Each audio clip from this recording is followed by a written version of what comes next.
Eternals के last episode के अंदर हमने देखा था कि थैनोस जो है वो सारे के सारे इटर्नल्स के ऊपर अटैक कर रहा होता है और वो इटर्नल्स की टेक्नोलॉजी को इस्तेमाल कर रहा है। और लास्ट एपिसोड के अंदर ही हमें पता चला था कि दरअसल यहाँ पे इटर्नल की मदद कोई और नहीं बल्कि फेस्टोस कर रहा होता है, जो कि इनका एक तरह का साइंटिस्ट है और उसी ने थैनोस के साथ मिलकर कोई प्लान बनाया जिसके जरिए ये पूरी की पूरी मशीन यानी कि प्लेनेट अर्थ जो है वो डैमेज हो रहा है और वो सेल्फ डिस्ट्रक्ट होने ही वाला है। और यहीं पे हम देखते हैं कि इटर्नल जो है वो थैनोस से मुकाबला करने के लिए उसके सामने आ चुके हैं। तो अब आगे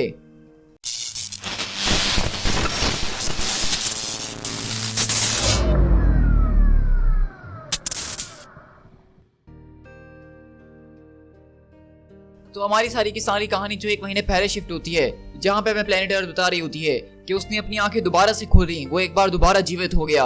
लेकिन इसके साथ पहले कभी ऐसा कुछ नहीं हुआ, एटलीस्ट इस तरह से तो बिल्कुल भी नहीं। लेकिन इसको बहुत अच्छे तरीके से याद है कि वो आखिरी बार किस तरीके से मरा था, किस तरह से वो ब्लैक होल के अंदर गिर रहा था और गॉडेस ऑफ डेथ जो है वो उसके पीछे चिल्ला रही थी, उसकी बॉडी जो है वो रैप कर रही थी।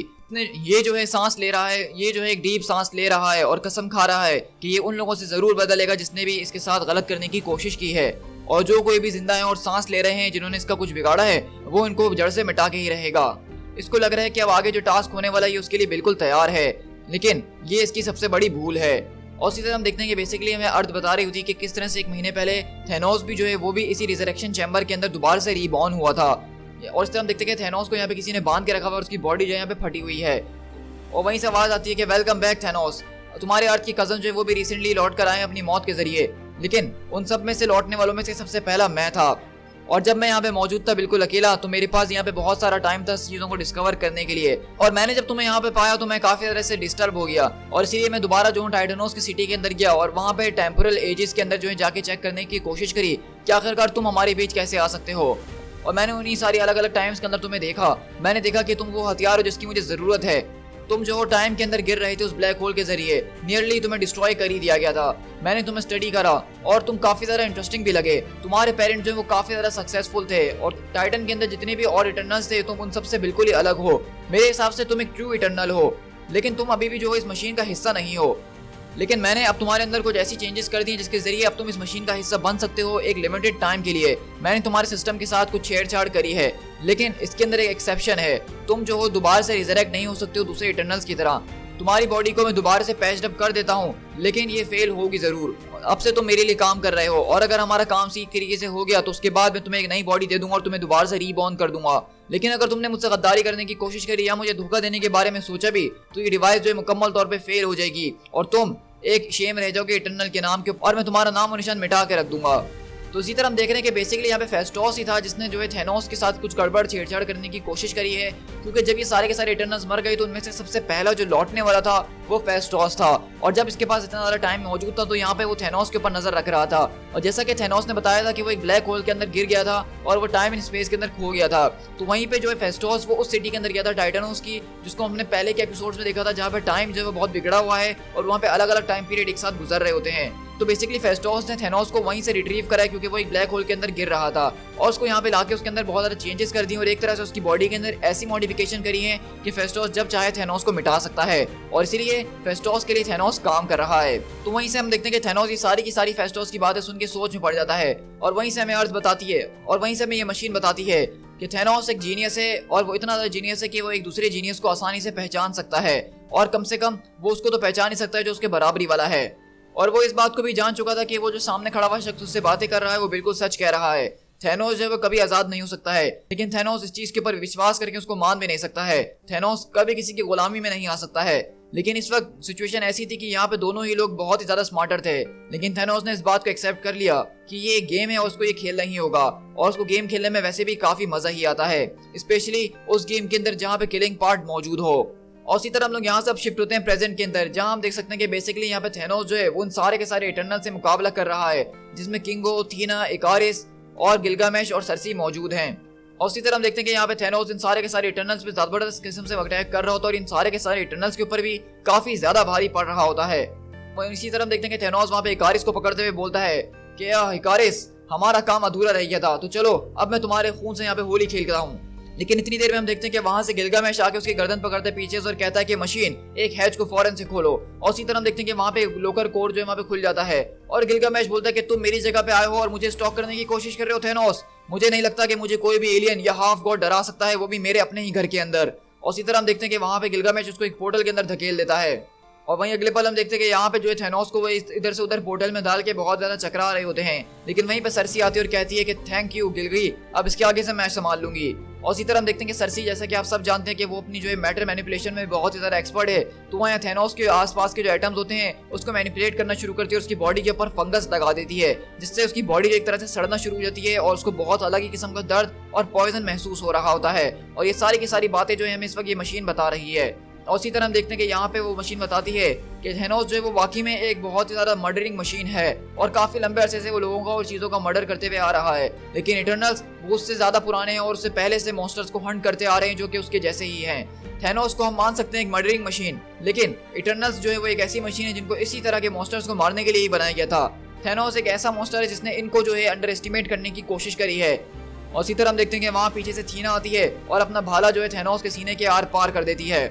और मशीन बताती है कि परहैप्स आज इटर्नल्स जीत जाएं या फिर परहैप्स, इससे कोई फर्क ही नहीं पड़ता है क्योंकि बहुत जल्द ये दुनिया जो है बर्बाद होने वाली है।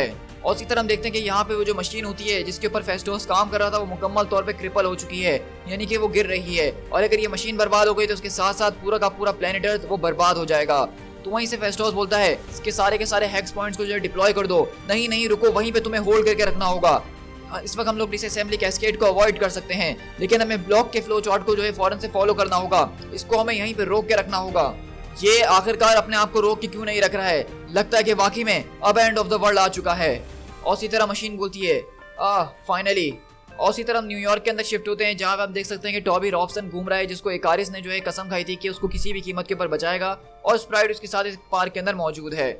और इसी तरह हम देखते हैं कि बेसिकली यहाँ पे वो लोग जब इस पार्क के अंदर मौजूद होते हैं तो आसमान के ऊपर अजीब गरीब बिजली कड़कना शुरू हो चुकी है। तो ये बेसिकली वो सारे के सारे इफेक्ट इस वजह से हो रहे हैं क्योंकि ये मशीन खराब हो चुकी है। तो पूरे के पूरे एनवायरनमेंट और एटमॉस्फेयर के अंदर जो है अलग अलग चेंजेस होने लग जाएंगी, जिसके जरिए आहिस्ता आहिस्ता करके प्लेनेट खत्म हो जाएगा। तो वहीं पे हम देखते हैं कि ये देख के उनके ऊपर एक बिजली गिरती है और स्प्राइट जो है फौरन से टॉबी को बचाती है और वो कहता है लगता है कि मैं आज मरने वाला हूँ स्प्राइट। तो स्प्राइट कहती है कि हे टॉबी, कम से कम अपने ऊपर थोड़ा सा विश्वास रखने की कोशिश करो, और अगर खुद के ऊपर विश्वास नहीं है तो कम से कम इकारिस पे विश्वास रखो। मैंने बताया था ना कि वो एक किस्म का हीरो है। और इसी तरह हम लोग यहाँ से जो है उस थैनोस वाली फाइट के अंदर शिफ्ट होते हैं जहाँ पे इटर्नल्स मिलकर एक जबरदस्त किस्म का टीम वर्क कर रहे हैं। और यहाँ पे हमें मशीन बताती है कि ऐसा लग रहा है कि आज थैनोस को यहाँ पे अंत हो जाएगा, जो कि एक बहुत ही ज्यादा अनडिजर्विंग है। इस तरह से एक छोटी सी गुफा के अंदर जहाँ पे कोई उसको नहीं देख रहा है और किसी ने उसका नामो निशान नहीं सुना, उसका यहाँ पे जान चले जाना, मुझे नहीं लगता कि इस तरह के मॉन्स्टर के लिए एक डिजर्विंग मौत है। लेकिन आखिरकार चीजें तो हीरोज डिजर्व करते हैं ना, विलन्स थोड़ी ना। और इसी तरह देखते हैं कि यहाँ पे फेस्टोस चिल्ला रहा था कि मशीन हर किसी को जो इस लूप से फौरन से बाहर निकालो, मुझे यहाँ पे सबकी जरूरत है। इकारिस या गिलगामेश वो इतने ज्यादा स्ट्रॉन्ग है जो कि इस चीज को रोक सकते हैं, मुझे उनकी जरूरत है, फौरन से उनको यहाँ पे भेजो। और इसी तरह हम देखते हैं कि यहाँ पे जैसे ही फेस्टोस मशीन को ऑर्डर देता है तो वहीं से मशीन एक्टिवेट होती है और पोर्टल खोल के सारे इटर्नल्स को यहाँ से वहां फैला देती है। तो वहीं पे बोलते हैं कि सब कहाँ पे मौजूद है, मुझे सबकी जरूरत है। तो गिलगामेश बोलता है कि शट अप फेस्टोस, तुमने थैनोस को बचने दिया, हमने उसको पकड़ लिए थे और उसका काम तमाम करने ही वाले थे। तो वहीं से फेस्टोस बोलता है कि ये मशीन जो है इसने हर किसी को इजेक्ट कर दिया कहीं ना कहीं, तुम्हें एक दूसरे को पता करना होगा कि तुम लोग कहाँ मौजूद हो, मुझे तुम लोगों की जरूरत है गिलगामेश, यहाँ पे एक फेल सेफ मौजूद है और तुम लोग को फौरन जो है रियलिटी रूम के अंदर आना ही होगा। तो वहीं से इकारिस बोलता है देख के तो ऐसा लगता है कि मैं नॉर्थ पोल के ऊपर मौजूद हूँ, मेरे लिए नेटवर्क इनएक्सेसिबल हो चुका है, तुम्हारे बारे में क्या ख्याल है सरसी, तुम कहाँ हो? तो सरसी बोलती है कि मुझे तो ऐसा लग रहा है कि मैं इंडिया के अंदर मौजूद हूँ और तुम्हारी तरह ही बिल्कुल भटक चुकी हूँ और ट्रांसपोर्ट का वापसी आने का कोई रास्ता नजर नहीं आ रहा है। मुझे पैदल चलने में कोई हर्ज नहीं है, लेकिन इस वक्त हमारे पास इतना वक्त नहीं है। तो वहीं से फेस्टोस बोलता है कि मशीन आखिरकार ये हो क्या रहा है? और वहीं से मशीन बोलती है कि इस वक्त आसमान जो है वो खून की होली खेल रहा है, मैं इस वक्त बहुत ही बुरी हालत के अंदर हूँ, मेरी बैली वो हर्ट कर रही है। तो फेस्टोस बोलता है कि लगता है कि अब बहुत ही ज्यादा देर हो चुकी है, मैंने मशीन को बर्बाद कर दिया है और सिस्टम फेल हो रहा है, ये पूरा का पूरा नेटवर्क डाउन हो चुका है, इस वक्त पूरा का पूरे प्लेनेट के ऊपर उथल पुथल मच चुकी है, बहुत ही ज्यादा देर हो चुकी है, यहाँ पे कोई टाइम के अंदर नहीं पहुंच सकता इसको बचाने के लिए। लेकिन वहीं पे अगले पल हम देखते हैं कि ये बात सुन के इकारिस के कान खड़े होते हैं और वहीं पे मशीन बताती है कि जैसा कि मैंने तुम्हें बताया था कि इकारिस वो एक एरो की तरह है और एरोज जो है वो हमेशा अपनी मूवमेंट के लिए जीते हैं। ये फीट ऑफ हीरोइज्म जो है पावर, ब्यूटी और ग्रेस को दिखाता है, जहाँ पे कोई और अर्थ का हीरो ये ना कर पा रहा था तो वहाँ पे इकारिस ने ये करने की ठानी। लेकिन इकारिस तो एक इटर्नल है ना, और इटर्नल्स का तो फर्ज है ये सब करना ही। और अगले पल हम देखते हैं कि बेसिकली यहाँ पे जो इकारिस होता है वो कुछ सेकंड्स यानी ब्लिंक ऑफ एन आई के अंदर नॉर्थ पोल से सीधा जो है इस रियलिटी लूम के अंदर पहुंचता है। तो यहाँ से हमें बेसिकली एग्जांपल दी जा रही है कि इकारिस की जो सुपर स्पीड है वो बहुत ही ज्यादा तेज है। और वहीं से फेस्टोस चिल्लाता है कि आई एम सॉरी, मैंने सोचा था कि इस सब के जरिए मैं ये सब रोक दूंगा, मैं सबको बचा लूंगा, लेकिन मैं गलत निकला। इस वक्त मुझे तुम्हारी उम्मीदों और डर से कोई लेना देना नहीं है। मुझे बताओ कि मुझे यहाँ पे क्या करना होगा सबको रोकने के लिए। तो वहीं से फेस्टोस बोलता है कि तुम्हें दोबारा से जो है सेंट्रल स्पैन को रिकंस्ट्रक्ट करना होगा, लेकिन केयरफुली। तो वहीं से इकारिस बोलता है कि मैं वो जरूर करूंगा जो मुझे करना जरूरी है गॉड, और चाहे इसकी कीमत कुछ भी क्यों ना हो। और वहीं से वो बोलता है कि नहीं, ऐसी बात नहीं है, तुम्हें मेरी बात समझनी होगी, मैंने ये सब अच्छे के लिए ही किया था। लेकिन वहीं से हम अगले पल देखने के ड्रू यहाँ पे पहुंचता और कहता है, अच्छा तो तुम्हें अभी भी ये लगता है कि तुमने ये सब अच्छे के लिए किया था, बस अब बहुत हो चुका है। और उसी तरह हम देखते हैं कि बेसिकली यहाँ पे जो है ड्रूग यहाँ पे आता है फेस्टोस के पास और उसके दिमाग को मैनिपुलेट करने की कोशिश करता है और उसके दिमाग के अंदर घुसता है और कहता है कि चलो अब मेरे पास करने के लिए काम है, कुछ ऐसी चीज तुम्हें पता है जिसको अब तुम्हें जानना ज्यादा जरूरी नहीं है। तो बेसिकली ड्रूग ने यहाँ पे जो है उसके दिमाग को इसलिए छानबीन कर रहा है क्योंकि उसने अभी थैनोस से बात करी थी और अब वो नहीं चाहता कि जब दूसरे इटर्नल फेस्टोस को पकड़ ले आके तो वो ये बात बता दे कि ड्रूग ने थैनोस के साथ काम करने का फैसला किया था। तो बेसिकली वो इसकी यहाँ पे सारी की सारी जो मेमोरीज हैं उनको मिटाने की कोशिश कर रहा है। और इसी तरह हम देखते हैं कि यहाँ पे इकारिस जो इस मशीन के करीब आके इसको होल्ड करने की, दोबारा से रिकंस्ट्रक्ट करने की कोशिश कर रहा होता है और ये मशीन बताती है कि यहाँ पे अगर कोई और शख्स यहाँ पे मौजूद होता तो उसके एटम जो है इस खतरनाक किस्म की पावर से अभी तक वेपराइज हो चुके होते। लेकिन ऐसा लग रहा है कि इकारिस को अभी इससे कोई तकलीफ नहीं पहुंची है। लेकिन एक एरो जो है वो हमेशा अपने टारगेट के ऊपर जाके लगता है और उसके आसपास की जितनी भी चीजें होती हैं वो उससे इफेक्टेड नहीं रहता है और उसका सिर्फ एक ही लक्ष्य होता है कि उसको टारगेट तक पहुंचना है। और इकारिस बिल्कुल यही कर रहा है, वो इस वर्ल्ड को जो है बचाना चाहता है और उसकी चाहे कोई भी कीमत क्यों ना हो वो जरूर चुकाएगा। वो सरसी की तरह मैटर को कंट्रोल तो नहीं कर सकता है, लेकिन वो इतना ज्यादा मैटर कंट्रोल जरूर कर सकता है कि वो ये टास्क परफॉर्म कर सके। ये टास्क परफॉर्म करना बहुत ही ज्यादा आसान नहीं है। अगर सरसी इसकी जगह खड़ी होकर ये कर रही होती तो अब तक उसका नाम और निशान मिट चुका होता। लेकिन अफसोस की बात, इकारिस का भी नाम और निशान कुछ देर में मिटने ही वाला है। इस वक्त जो वो दर्द महसूस कर रहा है वो बहुत ही ज्यादा रियल है, लेकिन उससे भी रियल वो फियर है इस पूरी की पूरी फेलियर का, और यही फियर जो है इकारिस को ये करने पे मजबूर कर रहा है। तो हम देख रहे हैं कि बेसिकली मशीन हमें ये बता रही है कि यहाँ पे इकारिस जो फीट परफॉर्म कर रहा है ये बहुत ज्यादा एक्स्ट्रा ऑर्डिनरी है। मतलब किसी का अगर कोई और इटर्नल भी होता, चाहे सरसी होती, एजेक होता या फेस्टोस होता, तो वो अब तक इनहाइलेट हो चुका होता। लेकिन इकारिस इन सब में से ज्यादा ड्यूरेबल है और वो भी जो है कुछ देर में इनहाइलेट हो जाएगा, लेकिन वो इस टास्क को कम से कम परफॉर्म कर सकता है। और इसी तरह हम देखते हैं कि यहाँ पे इकारिस जो है उस मशीन को अपनी पावर्स के जरिए दोबारा से रिकंस्ट्रक्ट कर रहा होता है और इसी के बीच वहाँ पे जबरदस्त किस्म की एनर्जी निकल रही होती है जो कि इकारिस को अपने साथ मिटा रही होती है। और यही अगले पल हम देखते हैं कि यहाँ पे जो है टॉबी रॉबसन उसको स्प्राइट पूरी बचाने की कोशिश कर रही होती है कि उसको कोई हार्म ना पहुंचे। और इसी तरह प्लेनेट हमें बताता है कि इकारिस का हमेशा से सिर्फ एक ही टारगेट था, सिर्फ एक ही ख्वाब था। वो हमेशा सिर्फ एक ही चीज को एम किया करता था कि उसको एक हीरो बनना है, एक हीरो जो कि जिंदगियां बचा सके, एक हीरो जो कि अपनी जिंदगी कुर्बान कर सके दूसरों की बचाने के लिए। इकारिस की आखिरी मूवमेंट्स यही थी कि वो अपने इस प्रोग्राम को फुलफिल कर सके और ऐसा लग रहा है कि एरो ने इस बार अपने टारगेट को आफ्टर ऑल हिट कर ही दिया है। उसने जब अपनी मौत को गले लगाया तो वो काफी खुश था, लेकिन जो उसके पीछे लोग मौजूद थे जो जिंदा बच गए थे वो कुछ अलग ही महसूस कर रहे थे। तो इसी तरह हम देख रहे हैं कि यहाँ पे बेसिकली इकारिस की जो है वो मौत हो चुकी है, लेकिन यहीं से अगले पल हम दूसरे इटर्नल्स के पास शिफ्ट होते हैं जो कि फेस्टोस के पास पहुंच चुके हैं। और यहीं से गिलगामेश बोलता है कि तुम फेस्टोस, तुमने मशीन के साथ छेड़छाड़ करने की कोशिश करी है, तुम थैनोस को यहाँ पे लेकर आए हो। तो फेस्टोस बोलता है कि मैं इसको जब चाहे डिस्ट्रॉय कर सकता हूँ और ये सब मैंने एक जरूरत के तहत करा था, तुम लोगों को मेरी बात समझनी होगी कि मैंने ये क्यों करा। तो वहीं से किंगो बोलता है कि अभी इस वक्त मुझे तुमसे कुछ भी समझने की जरूरत नहीं है, तुमने इस वक्त जो करने की कोशिश करी है वो कुछ ज्यादा ही था, एक्टिवेट इट ऑलरेडी, अब हमें इसका काम तमाम करना होगा। तो वहीं से थीना बोलती कि ठीक है, मैं इसके दिमाग को स्कैन करने की कोशिश करती हूँ, मैं चेक करती हूँ कि इसके दिमाग के अंदर क्या चल रहा है और अगर मुझे कुछ भी गड़बड़ लगी तो मुझे इसको जान से मारना ही होगा। तो वहीं से फेस्टोस बोलता है कि प्लीज थीना, तुम्हें जो कुछ करना है करो, लेकिन ये मेरे साथ मत करो। तो वहीं से गिलगामेश बोलता है कि तुम एक कॉवर्ड हो, तुम एक बुज़दिल हो। लेकिन वहीं से फेस्टोस बोलता है कि तुम मेरी बात आखिरकार समझ क्यों नहीं रहे हो। अगर थैनोस को डिस्ट्रॉय करना है तो उसके लिए मुझे सिर्फ एक्टिवेट करने की जरूरत है, मुझे बस एक्टिवेट करना है। ओह जरा एक मिनट, आखिरकार मुझे वो बात याद क्यों नहीं आ रही है।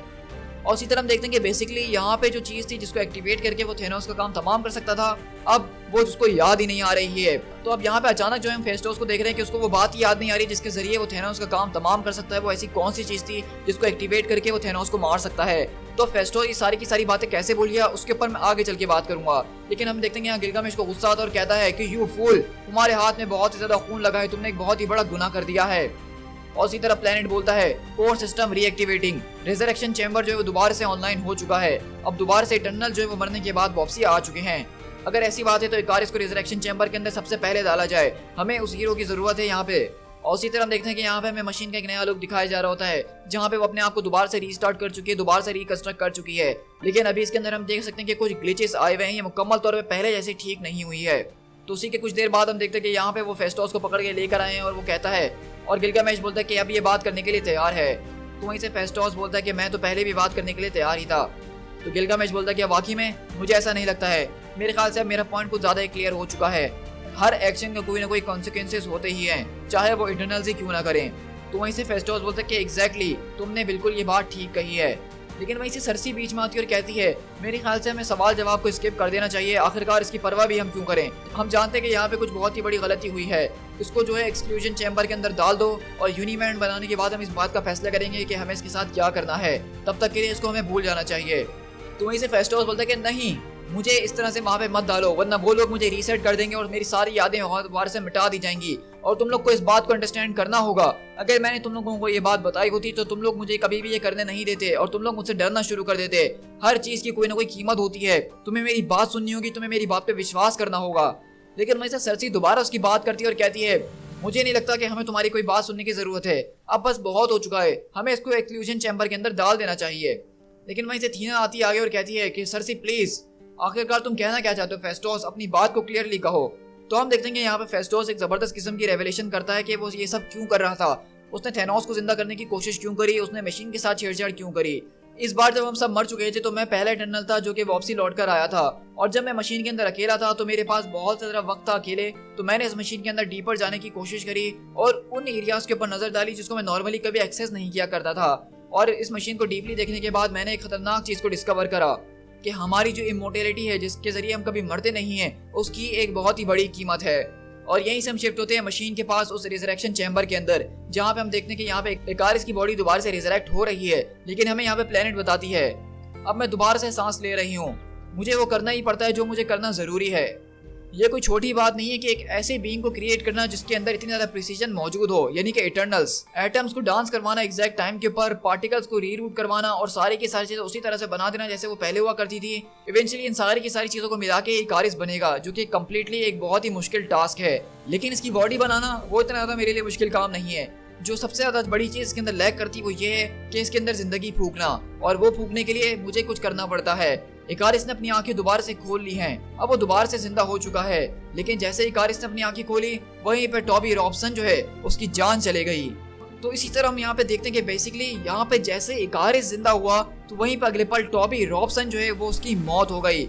और इसी तरह हम देखते हैं कि बेसिकली फेस्टोस यहाँ पे सारे के सारे इटर्नल्स को यही बात बता रहा था कि जो इनकी इमोर्टेलिटी है उसकी कॉस्ट है, यानी कि जब भी एक इटर्नल मरने के बाद दोबारा जिंदा होता है तो उसके बदले एक इंसान की जान जो है वो प्लेनेट यानी कि मशीन ले लेती है और वही जान जो है वो इस इटर्नल के अंदर फूकती है। और ये देख के सारे के सारे इटर्नल्स की आंखें खुली की खुली रह जाती है और वो लोग एक शॉक में होते हैं। तो अब आपको ये सारी की सारी बातें समझ में आ रही होंगी कि किस तरह से जो इकारिस ने एक विजन देखा था कि टॉबी रॉबसन के लिए इकारिस अपने आप को जिम्मेदार ठहरा रहा था। तो दरअसल वो इस तरह से मरा था, वो किसी बहुत बड़ी बला या किसी मॉन्स्टर के जरिए नहीं मरा, बल्कि वो मरा ही इसलिए क्योंकि इकारिस जिंदा हुआ था। तो आप देख रहे हैं कि इस स्टोरी को यहाँ पे जो एंड किया गया है, जो यहाँ पे एक्सप्लेनेशन दी गई है, ये सच में बहुत ही ज्यादा ब्यूटीफुल कनेक्शन दिया गया है। और बहुत सालों के बाद मैंने एक ऐसी स्टोरी पढ़ी जिसको देख के मुझे बहुत ज्यादा सेटिस्फाइड और मजेदार फीलिंग आ रही है। लेकिन वहीं से फेस्टोस अपनी बात को कंटिन्यू करते हुए बोलता है कि इटर्नल्स का इस अर्थ के ऊपर कोई पर्पस नहीं है, हमें जो है अर्थ को बचाने के लिए बनाया गया था, लेकिन अब इस अर्थ के ऊपर और भी हीरोज मौजूद हैं जो कि इसको बचा सकते हैं। तो इसीलिए मैंने ये सोचा कि अगर मैं सच में मशीन को रोक दूं और इसके जरिए हम भी रुक जाएंगे और हम कभी पैदा नहीं हो पाएंगे तो हम इस दुनिया में लोगों की जान लेना बंद कर देंगे। लेकिन मुझे तब जाके ये पता चला कि अगर हम इस मशीन को बंद करने की कोशिश करेंगे तो उसके साथ ये पूरी की पूरी दुनिया भी एंड हो जाएगी। हम जो एक तरह के ट्रैप के अंदर फंस चुके हैं, हम जो इससे कभी बाहर नहीं निकल सकते हैं, हम बार बार मरते रहेंगे और हमें जिंदा करने के लिए वो मासूम लोगों की जान लेते रहेगी। और इसी तरह हम देखते हैं कि यहाँ पे टॉबी रॉबसन के पेरेंट्स जो वो चिल्ला रहे होते हैं अपनी बेटे की मौत को देखते हुए, और स्प्राइट भी एक शॉक के अंदर है कि यहाँ पे तो कुछ भी नहीं हुआ, वो सोते हुए ही मारा गया। और वहीं पे मशीन बताती है हमें कि मुझे माफ कर देना, मैं तो बस वही हूँ जो मैं हूँ, मुझे इसके बारे में बुरा जरूर लगता है, लेकिन कुछ चीजें ऐसी होती है जिनको रिवील ना किया जाए तो बेहतर होता है, कुछ चीजें ऐसी होती हैं जो कि जरूरी होती हैं। मैंने अब तक जो है बहुत से मासूम लोगों को मार दिया सिर्फ इसीलिए ताकि इस प्लेनेट के ऊपर इटर्नल्स को जिंदा रखा जा सके। और इटर्नल्स को इस बारे में आज तक नहीं पता था, वो केयरलेसली अपनी जान ऐसे ही दाव पे लगा दिया करते थे और मर जाया करते थे क्योंकि वो जानते थे कि वो तो दोबारा से पैदा हो जाएंगे। लेकिन अब शायद ये केस ऐसा नहीं रहेगा क्योंकि वो जानते हैं कि उनको जिंदा करने की कीमत क्या है। और उसी तरह हम देखते हैं कि यहाँ पे गिलगामेश जो है वो गुस्सा करते हुए जा रहा होता है, कहता है कि हम सबके हाथों के ऊपर खून लगा हुआ है, हमें इसकी सजा मिलनी चाहिए, हम सब जो है इसके जिम्मेदार हैं। लेकिन इसी तरह हम देखते हैं कि इकारिस जो दोबारा से रिजरेक्ट हो चुका है वो यहाँ पे लौट कर आ रहा होता है और कहता है कि मैं लौट कर आ चुका हूँ भाइयों, लगता है कि मैंने यहाँ पे कुछ मिस कर दिया है, आखिरकार यहाँ पे चल क्या रहा है। और वहीं पे सरसी जो है इकारिस को हौसला देते हुए बताती है ये सारी की सारी बातें, और हमें मशीन बताती है कि उन लोगों ने इकारिस को ये बात बता दी। और उसके बाद स्प्राइट उसके पास आई और उसने सारी की सारी कहानी और डिटेल में बताई। एरोज जो है वो बहुत सारी चीजें करते हैं, वो टारगेट के ऊपर जाते हैं, वो टारगेट को हिट करते हैं, और उनमें से एक चीज जो है वो टूटना भी होती है, और आज हमारा एरो जो है वो टूट चुका है। और उसी तरह हम देखते हैं कि यहाँ पे सारे के सारे इटर्नल्स वो एक बहुत ही बड़े अफसोस में आ चुके हैं। और यहीं पे इकारिस बोलता है कि ये नहीं हो सकता है, हमने आज तक इतनी ज्यादा जिंदगियों को ले लिया है, वो भी अपनी जिंदगी को बचाने के लिए, आखिरकार हम ये कैसे कर सकते हैं, आखिरकार हम इस सबको पे कैसे करेंगे। तो सरसी बोलती है कि मुझे माफ कर देना इकारिस, मैं जानती हूँ कि ये सब कुछ बहुत ही ज्यादा टेरिबल है। तो वहीं से थीना बोलती है, हाँ ये बात तो तुमने ठीक कही है, लेकिन तुम बार बार फेस्टोस को ये बताने से रोक रही थी, इसका मतलब ये है कि तुम इस बारे में पहले से जानती थी। तो सरसी बोलती है कि हाँ तुम ठीक कह रही हो कि मैं इस बारे में पहले से जानती थी, लेकिन ये जब भी होगा हमेशा इसी तरीके से होगा, उसको रोकने का कोई तरीका नहीं है। इकारिस देखो, मैं जानती हूँ कि यहाँ पे इस वक्त तुम्हें बहुत ज़्यादा दुख हुआ है और तुम्हें लग रहा है कि तुम्हें धोखा दिया गया है, लेकिन जो है वो हमें उसको मानना ही होगा। चीज़ें अब इस तरह से ही काम करेंगी, हमें इस बात को जो एक्सेप्ट करना ही होगा और आगे बढ़ना होगा। तो किंगो बोलता है कि तुम्हारे बारे में क्या ख्याल है, क्या तुम ये सब कबूल करने के लिए तैयार हो। तो इसे सरसी बोलती है कि मैंने तो बहुत टाइम पहले ही सीख लिया था कि किस तरह से केयरलेस रहना चाहिए, मैं अब इस तरह की छोटी मोटी चीज़ों को अपने दिल पे नहीं लेती हूँ। हम लोग जो है एक हार्टलेस स्पीसीज हैं, हम इस तरह के छोटे मोटे कामों को अगर लेके बैठ गए तो हम कुछ नहीं कर पाएंगे। और इसी तरह अगले पाल उनके पास एक मैसेज आता है ज़ूरस की तरफ से, और ज़ूरस भी हम देखते हैं कि रिजरेक्ट हो चुके हैं, और वो कहते हैं कि तुम लोगों को बहुत बहुत मुबारक हो अपने नए काम के लिए, लेकिन अब हमें दोबारा से यूनिमाइंड बनाना होगा ताकि हम इस बात को कंफर्म कर सकें कि मैं अभी भी प्राइम इटर्नल हूँ और आगे के डिसीजन मैं ही ले सकूँ। थैनोस जो आजाद घूम रहा है और हमें उसको अभी मिटाना ही होगा किसी भी कीमत के ऊपर। मैं चाहता हूँ कि सब के सब फौरन से ओलंपिया के अंदर वापसी लौट कर आएं। और उसी तरह हम यहाँ से ओलंपिया के अंदर शिफ्ट होते हैं जहाँ पे ज़ूरस बैठे होते हैं और कहते हैं कि मैं देख सकता हूँ कि तुम लोग इस वक्त काफी ज़्यादा डिस्टर्ब नजर आ रहे हो, हम लोग इस बात को जो यूनिमाइंड के अंदर डिस्कस कर सकते हैं और तब जाके शायद इसका कोई सोल्यूशन निकल जाए। तो वहीं से इकारिस बोलता है कि मैं जानता हूँ उसके पीछे फेस्टोस की गलती है, लेकिन इस बात को भी हम कैसे भूल सकते हैं कि फेस्टोस को वो नॉलेज मिल गई थी जो कि कोई भी इटर्नल बर्दाश्त ना कर पाता, और शायद उसने जो करा उसकी जगह अगर कोई और इटर्नल होता तो वो भी यही करने की कोशिश करता। सरसी बोलती कि तुम बिल्कुल ठीक कह रहे हो, लेकिन हमें एक मौका दीजिए ज़ूरस, हम लोग जो इस मीटिंग के अंदर अपने आर्गुमेंट्स को लेकर आएंगे ताकि यूनिमाइंड के अंदर इसका फैसला हो सके। तो इकारिस बोलता है कि बस अब डिसाइड हो चुका है, हम यूनिमाइंड के अंदर इंटर करेंगे और उन लोगों को कन्विंस करने की कोशिश करेंगे। तो बेसिकली मैं आपको समझाता चलूँ कि यूनिमाइंड जो है बेसिकली वो जब सारे के सारे इटर्नल्स एक साथ मिलके एक अपने माइंड को बना के एक जगह इकट्ठा होते हैं तो वो लोग सब मिलके एक फैसला करते हैं। तो इकारिस बेसिकली ये कह रहा है कि हम इटर्नल जो है वो दूसरे इटर्नल्स को कन्विंस करेंगे इस बात के ऊपर कि फेस्टोस को जिंदा छोड़ दिया जाए और इस वाले मैटर के ऊपर काम किया जाए। तो थीना बोलती है कि अच्छा तुम्हें क्या लगता है सरसी कि अगर हम ये करने की कोशिश करेंगे तो उसका क्या नतीजा आने वाला है। तो वहीं से हमें मशीन बताती है कि सरसी वैसे अक्सर तो काफ़ी झूठ बोला करती है और लोगों से बातें छुपाया करती है, लेकिन इस बार सरसी से ये बात छुपाई नहीं गई। तो वहीं से सरसी बोलती है कि वहाँ पे हमारे खिलाफ कुछ ज़्यादा ही लोग होने वाले हैं, वो दूसरे इटर्नल्स उन्होंने इस बात को एक्सपीरियंस नहीं करा है और उनकी नज़र में ह्यूमंस की कोई वैल्यू वैसे भी नहीं है। वो तो बस यही कहेंगे कि ह्यूमंस आज मरे या कल मरे उससे क्या फ़र्क पड़ता है, उनको तो मरना ही है और तुम्हारी याददाश्त में मिटा दी जाएगी और ये सब कुछ वैसे ही कंटिन्यू चलता रहेगा जिस तरह से चलता आ रहा है। अब मेरे ख्याल से थीना तुम्हें समझ में आ रहा होगा कि मैं तुमसे क्यों जेलस थी, क्योंकि तुम जो हो डिविएंट्स के बारे में बिल्कुल ठीक थी, चाहे वो कितने भी बड़े मॉन्स्टर्स क्यों ना हो, चाहे वो कितनी भी बड़ी गलतियां क्यों ना करते हो, लेकिन वो कम से कम हमारी जैसी नीच हरकतें नहीं करते अपने आप को जिंदा रखने के लिए। अगर देखा जाए तो इस मामले के अंदर हमारे लिए सबसे बड़ी जो ब्लेसिंग है वो ये है कि हम इस बात को मुकम्मल तौर पे भूल जाएं और हमारा दिमाग कभी उस तरफ जाए ही ना। कभी कभार जो नॉलेज होती है वो एक खतरनाक किस्म की कैद होती है, अगर आपके पास ज्यादा ही नॉलेज आ जाए तो वो आपको जीने नहीं देगी, और वैसे भी इसके अलावा हमारे पास कोई और ऑप्शन नहीं है और यही इटर्नल्स का तरीका है। तो वैसे थीना भी अपना सर झुकाती है और इस बात को एक्सेप्ट करते हुए बोलती है कि तुम ठीक कह रही हो, आखिरकार ये इटर्नल्स का ही तरीका है। और इसी तरह हम लोग यहाँ से लेमुरिया के अंदर शिफ्ट होते हैं जो कि डिविएंट्स की सिटी है, और वहीं से एक डिविएंट आके बोलता है कि आखिरकार यहाँ पे कौन आया है जो कि लेमुरिया के ग्रेट सिटी के अंदर आ रहा है। ओह ये तो तुम लोग हो, इटर्नल्स यहाँ पे क्या कर रहे हैं, हेल्प हेल्प, हमें मदद की जरूरत है। लेकिन वहीं से इकारिस सामने उतर कहता है कि हम लोग यहाँ पे शांति से आए हैं चेंजिंग पीपल, हम लोग तुम्हें ज्वाइन करना चाहते हैं, क्या तुम लोग हमारी मदद करोगे ताकि हम भी चेंजिंग पीपल के अंदर बदल सकें। तो इसी तरह हम देख रहे हैं कि बेसिकली यहाँ पे इकारिस और जो उसका इटर्नल्स का ग्रुप है जिसमें थीना, किंगो, सरसी, फेस्टोस और स्प्राइट मौजूद है, अब वो लोग यहाँ पे डिविएंट्स के पास आ गए उनके ग्रुप को ज्वाइन करने के लिए। मतलब आप देख रहे हैं कि इटर्नल्स जो हैं अब आपस में बढ़ चुके हैं, उनके दरमियान एक सिविल वॉर हो चुकी है क्योंकि इकारिस वगैरह को सच पता चल चुका है कि इटर्नल्स कितने ज्यादा बेरहम है और इंसानों को मारते आ रहे थे सालों से, और उसी की वजह से वो मासूम बच्चे यानी टॉबी रॉबसन की जान चली गई सिर्फ इसीलिए कि उसको जिंदा किया जा सके। तो इसीलिए अब इन इटर्नल्स ने फैसला करा इस बात का कि ये लोग जो हैं अब डिविएंट्स के साथ रहेंगे और इटर्नल्स की कम्युनिटी से अलग हो रहे हैं। दी एंड।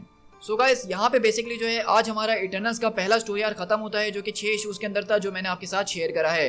तो अब तक हमने इटर्नल्स के अंदर काफी कुछ देखा है मजेदार, जो कि इस पूरी की पूरी सीरीज को 4 चांद लगा देता है। और मैं ये कहने से बिल्कुल भी नहीं कतराऊंगा कि काफी टाइम के बाद इटर्नल्स की सीरीज को जो है दोबारा से रीलॉन्च किया गया है, और ये रीलॉन्च के साथ एक धमाके से कम नहीं है। इसकी स्टोरी को बहुत ही खूबसूरती के साथ लिखा गया है। इटर्नल्स के जो मिथ्स हैं उनको बहुत अच्छे तरीके से समझाया गया है इस स्टोरी के अंदर, और इससे पहले किसी भी कॉमिक्स के अंदर, किसी भी वॉल्यूम के अंदर इटर्नल्स को इतना डिटेल में नहीं दिखाया गया है। मतलब हमें यहाँ पे इटर्नल्स की सारी अलग अलग सिटीज को दिखाया गया है, डिविएंट्स के बारे में बताया गया है, इटर्नल्स काम किस तरह से करते हैं, ये प्लेनेट अर्थ एक मशीन है और वो किस तरह से काम करती है, ये सारी की सारी लॉजिक्स को बताया गया है बहुत ही शानदार तरीके से। और जैसा कि स्टोरी के अंदर हमने देखा कि आपने देखा था कि फेस्टोस जो है वो इस बात को भूल चुका है कि थेनोस को किस तरह से मिटाया जाएगा। तो उसका मतलब ये है कि थेनोस अभी भी जिंदा है। अब इटर्नल्स का काम ये है कि किस तरह से वो लोग थेनोस से निपटते हैं। अब मेरे ख्याल से जो उसका अगला स्टोरी आर्क होगा उसके अंदर हम थेनोस की स्टोरी को देखने वाले हैं कि किस तरह से इटर्नल्स उसको हंट कर रहे हैं, और साथ ही साथ किस तरह से डिविएंट्स और ये इटर्नल्स मिलकर एक साथ काम कर रहे हैं। अभी के लिए ये बिल्कुल भी नहीं बताया है कि अब इसका अगला इशू कब रिलीज किया जाएगा, क्योंकि अभी तक इसके सिर्फ 6 इशूज के बारे में ही बताया गया था। अब ये भी नहीं पता कि इसका अगला इशू बहुत जल्द रिलीज किया जाएगा या 6 महीने बाद या साल के बाद रिलीज किया जाएगा। लेकिन मैं इतना जरूर कहूँगा कि इसके आगे एक स्टोरी कंटिन्यू जरूर होगी, और वो स्टोरी जब भी कंटिन्यू होगी तो मैं उसको शेयर जरूर करूँगा। इसके अलावा इस पूरी सीरीज के अंदर हमने देखा कि किस तरह से फेस्टोस आखिर में ये बात भूल गया था कि उसने थेनोस को जिस तरह से मिटाना था, जिस चीज़ को एक्टिवेट करके, वो उसको याद नहीं आ रही है। तो बेसिकली यहाँ पे आपने देखा था कि ड्रूक उसके दिमाग के अंदर घुसने की कोशिश करता है और उसकी याददाश्त को जो है मिटाने की कोशिश करता है। तो बेसिकली ड्रूक ने उसके दिमाग से उस बात को मिटा दिया है, भुला दिया है जिस तरीके से वो थेनोस को मिटा सकता था। मतलब फेस्टोस एक अकलौता शख्स था जो कि थेनोस को मार सकता था, और ड्रूक ने उसके दिमाग से वो चीज़ भुलवा दी है। तो आप देख रहे हैं कि बेसिकली ड्रूक जो है वो अभी भी एक विलन का रोल प्ले कर रहा है, और वो शायद आगे के स्टोरीज के अंदर थेनोस की मदद भी करेगा। तो आप देख रहे हैं कि यहाँ पे छोटी छोटी डिटेल्स जो है यहाँ पे सेट की गई हैं, जिसको अगर आप नोट करेंगे तभी आपको समझ में आएगा, वरना आप बिल्कुल भी समझ नहीं पाएंगे और आगे जाके कंफ्यूज हो जाएंगे।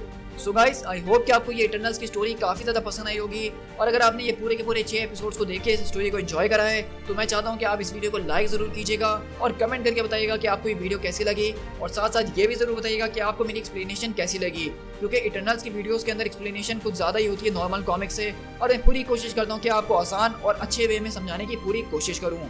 साथ ही साथ अगर आपको ये वीडियो पसंद आई है तो अपने दोस्तों के साथ शेयर करना बिल्कुल भी मत भूलिएगा। आजकल हमारा चैनल बहुत ही ज़्यादा डाउन चल रहा है और मुझे बिल्कुल भी मोटिवेशन नहीं आ रही वीडियोस बनाने की, तो मैं चाहता हूँ कि आप ये वीडियो अपने दोस्तों के साथ शेयर करिए, उनको सब्सक्राइब करने के लिए कहिए, ताकि हम इस चैनल के ऊपर इसी तरह का अच्छा कंटेंट शेयर करते ही रहें।